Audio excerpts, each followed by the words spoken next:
whenever there is an issue to be handled, consider the image of the victim. This action I'm going to take, what will be the overall implication? How will it affect this person? A seminarian who is not a priest told us a story when he was a seminarian that he went for an apostolic work in a certain village. When he went to that village, there was already a news that a certain seminarian who worked there many years ago got a young girl pregnant. And ever since that incident, every seminarian that goes on apostolic work there is called Ewe Nebuoko.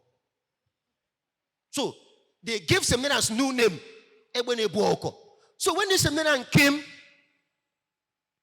the name, he inherited the name, even though he wasn't the person that got the girl pregnant. He inherited the name. When he passed, he said, see Ewe, see him, see him. This thing was troubling him. And then one day, a young girl wrote a love letter to Seminarian, to him.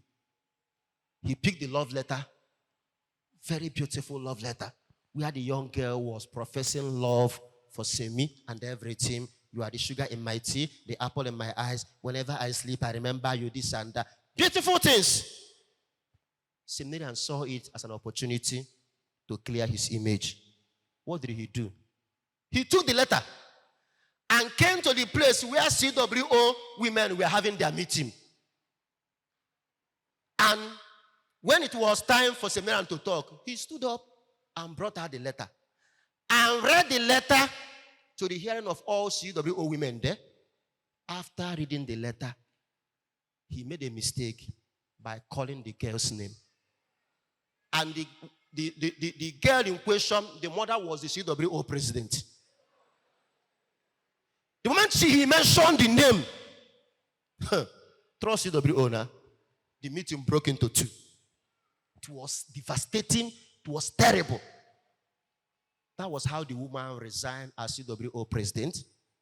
The daughter traveled out of the village and didn't come back again. She ended up marrying a foreigner. She didn't marry from their land. The priest who told us this story told us that one day he met the woman. He just finished celebrating mass. A woman with kids came to greet him. And he didn't even recognize the young woman. After greeting him, he wanted to go. The woman said, "Father, don't you know me?" He said, "I don't know you. I've never seen you."